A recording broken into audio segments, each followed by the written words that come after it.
This is going to be part 1 of lesson 7.4 on graphing rational functions, and then we'll pick up this topic in our next class period.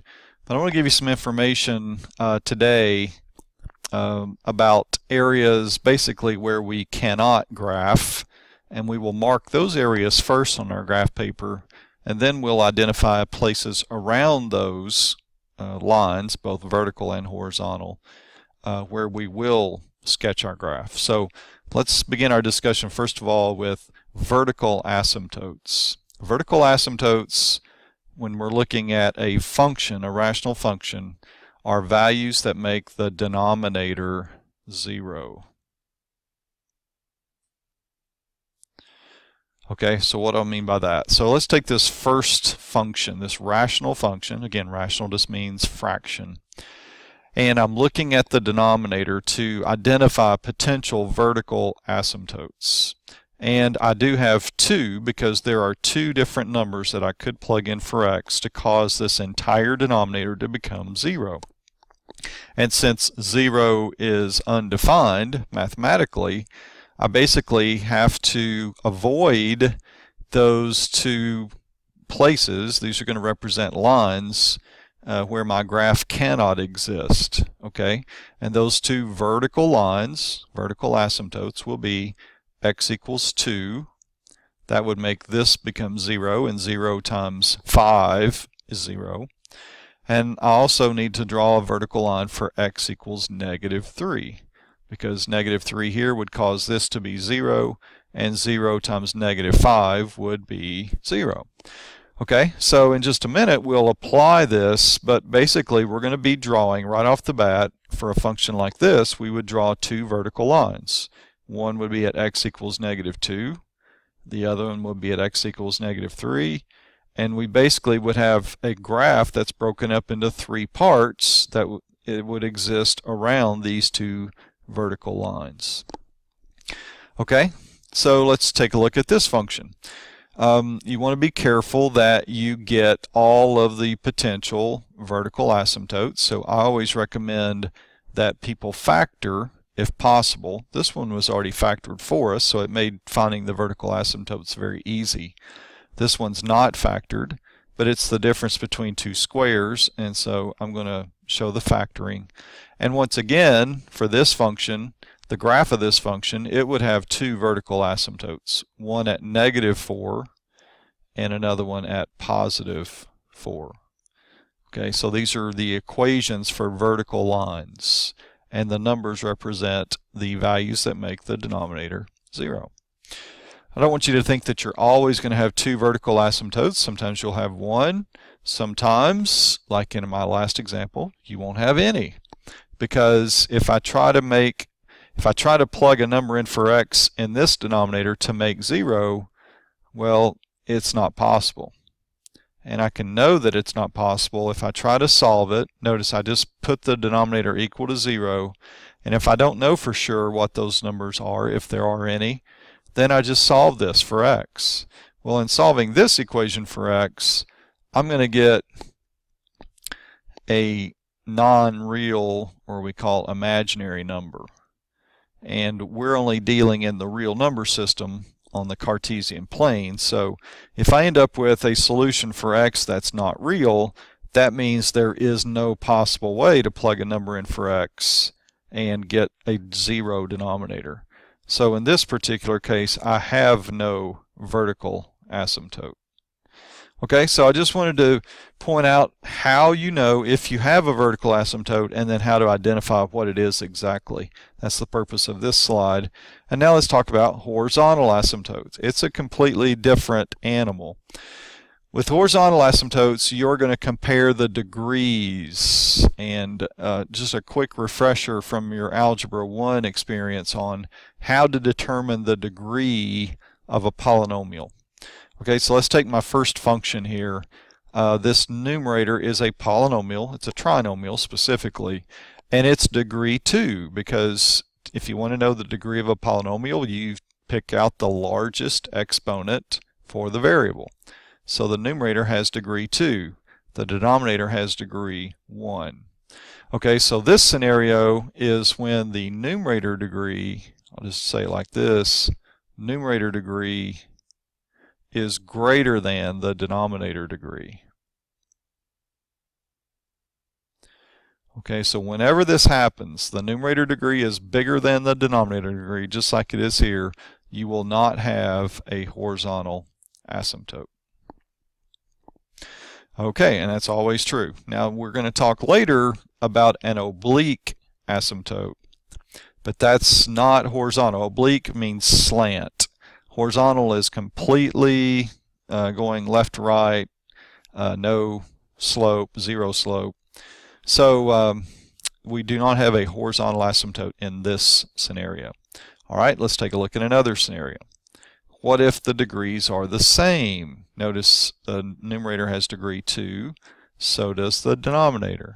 So when this happens, I want you to think of a fraction made up of the lead coefficients. Okay, so here I'll explain it as numerator degree equals denominator degree. Then you're going to make a fraction with the lead coefficients.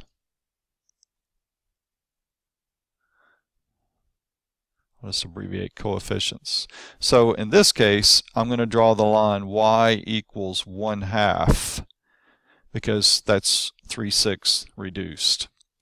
Okay, so again, you just want to be careful that your numerator and the denominator are in standard form. If these are not in order, then don't just go ahead and do the lead coefficients. They have to be the lead coefficients of the numerator and the denominator in standard form. So just a real quick change up here. What if I gave you this? The lead coefficient, the numerator would be 4x squared, and this would be 2x squared. Well, now I'm going to draw the horizontal line y equals 2, 4 divided by 2, and that will be the horizontal asymptote.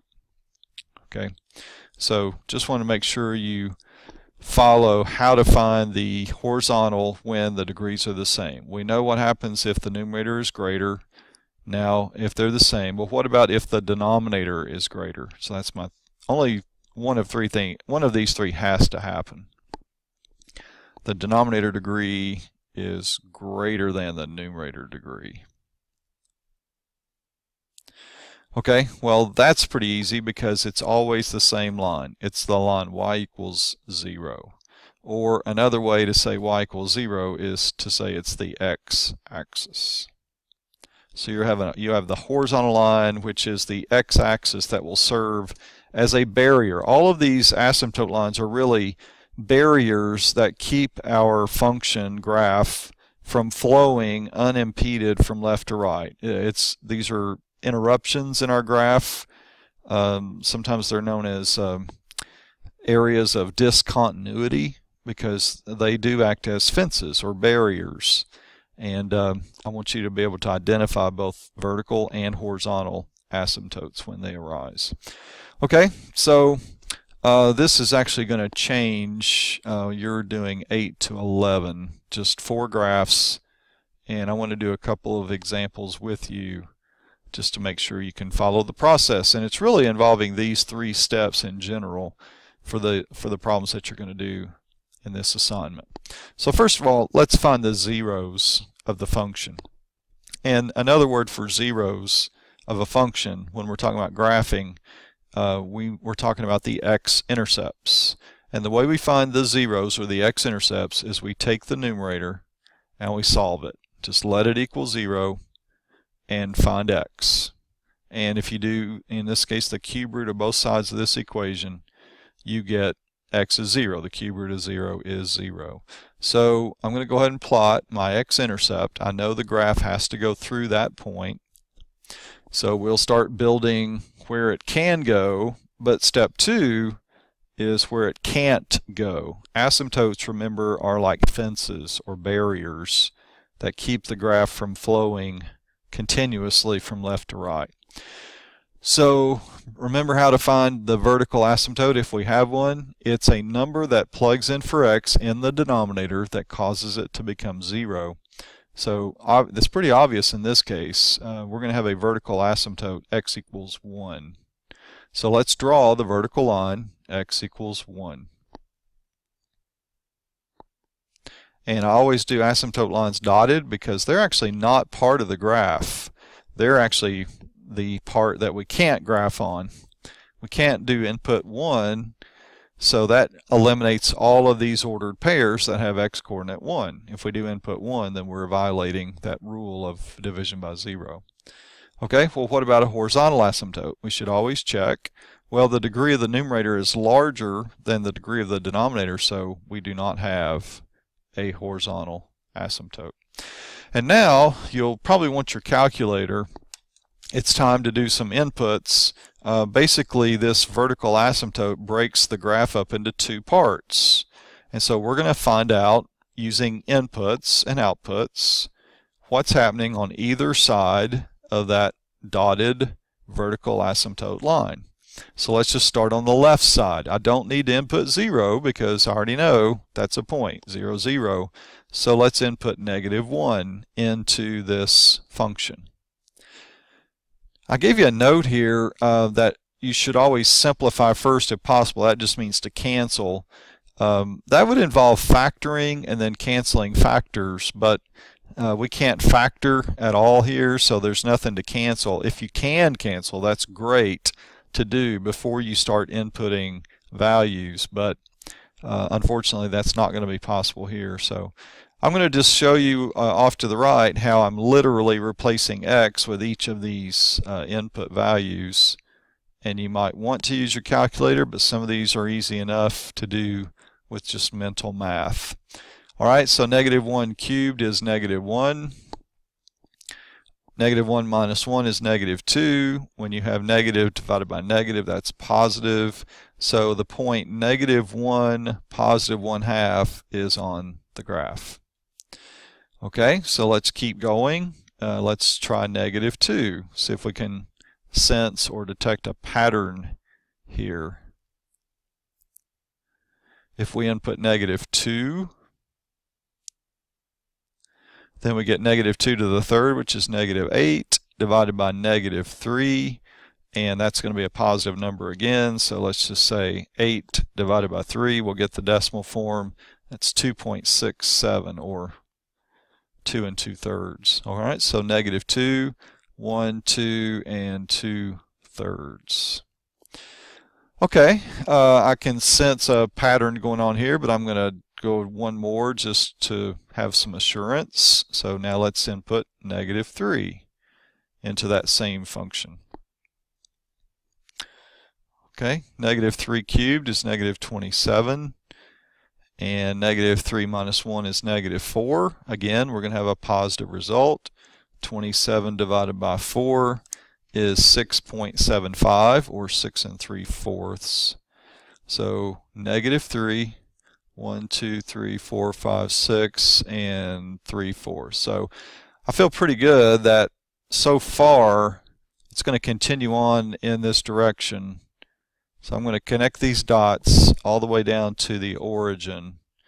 And now I got to think a minute, because there's one of two directions I could take, or the graph could take, once it passes through the origin. I know it can't cross through this vertical asymptote. And lines always, if you remember, they always approach forever a vertical asymptote. In other words, you're not going to just go to a vertical asymptote and stop like this. Okay, we're always going to travel along with this vertical line, but I don't know for sure whether I'm going to travel like this or I'm going to travel upward like this. So to know exactly what's going to happen, I'm going to input 1/2, and let's see what we get as the output. Okay, so erase all of this. We'll use 0.5. All right, and if you want to use your calculator, since you're dealing with a decimal, 0.5 raised to the third. And I'm just going to show each part That's 0.125. You don't have to show this if you don't want. So on the bottom, that should be just regular 0.5. I have a negative sign. So that's obviously going to be negative a half. Okay, so let's grab our calculator. Now we're going to get a negative number. I know I've got something negative, so that tells me I'm going to be going down. So let's get the exact value for our table. The table is very important, by the way, so make sure you do a good job giving evidence for your graph. That's 0.25 negative. Okay, so if I go to a half on the x, I'm going to go down a fourth. All right, so far I know that I'm doing this. So do you want some assurance that you're not going to hit this point and then go up? Then you can put in another point. You can split the difference and put in 3/4. That's halfway between a half and 1. But I'm going to go ahead and just finish this off. We're going to keep on traveling in this direction as we could say, using in behavior language, as x approaches 1, then f of x is approaching negative infinity. All right, so we got the left side of the vertical asymptote taken care of. Now let's work on the right side. So I'm just going to put my table of values over here since I'm out of room, and we're going to keep plugging into that same table. All right, so I'm going to use input 2. Let's see what that does for us. 2, 2. So 2 cubed is 8 over 1. That's pretty easy. So we got the 0.28. 1, 2, 3, 4, 5, 6, 7. All right, let's try 3. I mean, is it going to go up this way? Is it going to go down from there? Can't really tell. But with some inputs, we can get an exact pattern going here. 3 cubed over 3 minus 1, that's 27 divided by 2, which is 13 and a half. Okay, so that's good information. When I input 3, 1, 2, 3, I'm not going to change my unit since this is the only point really that's going to be off the grid. I'm just going to say 13 and a half is up there. Okay, so it looks like as we choose larger values, as x approaches positive infinity, f of x is also approaching positive infinity. But we got that same situation. What happens as I get closer to the vertical asymptote? So let's pick a point in between 1 and 2, which obviously would be 1.5. And let's plug that in, use that as an input. All right, so we got 1.5 cubed, 3.38. Let's erase this other one. Divided by 0.5. And I got 6.75. Okay, so for 1.5, 1, 2, 3, 4, 5, 6, and 3/4. All right, that's looking good. I think I'm going to erase this and then come back and complete it. Make it look a little bit better. Okay, so what do you think? Let's see. Let's try one more. 1.25, just to make sure, because it can be a little tricky.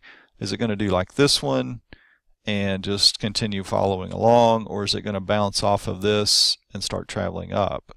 Well, plugging in 1.25 will give us some really good information about where it's headed.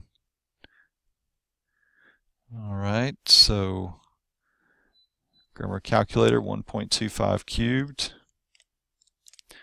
That's 1.95, and 1.25 minus 1, 0.25, and let's divide. 1.95 divided by 0.25. Oh, that's interesting. I'm going back up. So it's almost as though I've got a valley here, and 1.5 is in the lower part of the valley. Okay, so for 1 and 1.25, which is just to the right of 1, I'm going to be up a little higher. So here's 7, and here's, I'm going to call 7.8. So it's not a parabola, it's an odd-shaped U, because it is going to keep getting wider going this way, but it's just going to continue hugging the vertical asymptote as it keeps going up. So it's kind of pretty much fixed on the left side, but the right side, as x approaches positive infinity, it's just going to continue to widen out.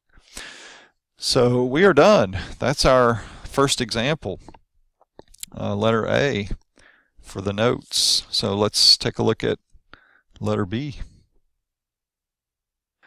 Okay, so once again, I'll change my thing here. You're not doing 8 to 10 even, you're doing 8 through 11.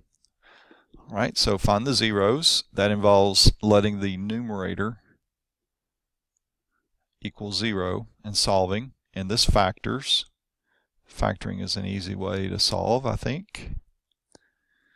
Okay, so it looks like we're going to have two x-intercepts at positive 3 and at negative 2.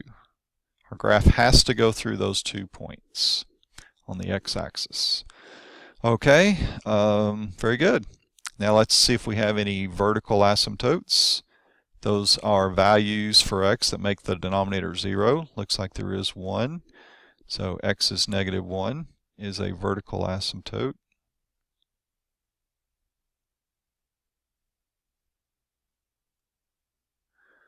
Very good. For horizontal asymptotes, I'm going to write this down just to make sure we always check, but anytime the numerator degree is larger than the denominator, you will not have a horizontal asymptote. Okay, so now we're ready to do our inputs, outputs again. And this time, I think, now it's always a choice that you have to make, whether you want to input into the original or whether you want to input into the factored form of the original. It really doesn't matter all the time. I mean, in this case, I guess it really doesn't matter too much, because when you pick a number to input, you're going to do 3 inputs. You're going to input for each of the x's, and that's true here also. I just think that this form may be a little bit easier to deal with. You don't have to worry about the exponent. And a lot of times with this, you can just do mental math. That's really up to you. Sometimes it's better to use the factored form. Sometimes it's better to use the given function. I would just take a look at how many times you're inputting, and always pay attention to my note here. I think I mentioned this already. If you can simplify, please do that before you start your input process. I can't in this case. There's nothing to cancel, but it's always a good thing to check first. Okay, so what's happening to the left of my dotted line? I don't have to input negative 2, obviously, but I do need to input negative 3. All right, so if you input negative 3, let's see if we can do some mental math here. We get negative 6 times negative 1. Negative 6 times negative 1, that's positive 6, over negative 2. Okay, negative 3 plus 1 is negative 2. And when you simplify that, you get negative 3. Okay, so let's plot negative 3, negative 3. All right, let's try negative 4. Let's see where it's going from there. If we input negative 4, negative 4 minus 3, negative 4 plus 2, negative 4 plus 1. It's negative 7 times negative 2 over negative 3. So 14 divided by negative 3 is negative 4.7. So negative 4, 1, 2, 3, 4, and almost to negative 5. All right, looks like I'm going to say that that's going to be sufficient just for sake of time. We can detect a pattern going on here that as x approaches negative infinity, f of x is also approaching negative infinity. So we're going to have a graph that's doing something like this to continue the pattern. We're going to trace along this vertical asymptote forever as f of x approaches positive infinity, go through the x-intercept, and so that's the left side of the graph. Okay, now let's take a look at the right side of the vertical asymptote. So let's do input 0. Input 0, so let's take these negative 4's out. 0 minus 3 times 0 plus 2 over 0 plus 1, and that gives me negative 3 times 2, which is negative 6, over 1, which is still negative 6. So for 0, I get output negative 6. Okay, looks like I'm headed this way. All right, because I have to go through this x-intercept. We can see what happens specifically in between, so let's do input 1.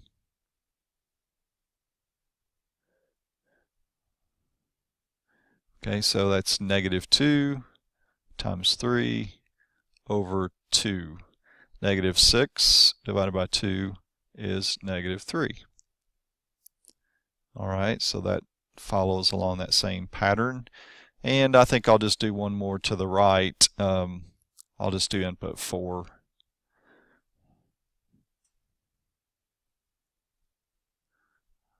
Fours. And let's see what we get. 4 minus 3 is 1. 4 plus 2 is 6 over 5. 6 over 5. That's 1 and 1/5, or we can get the exact decimal. It's 1.2.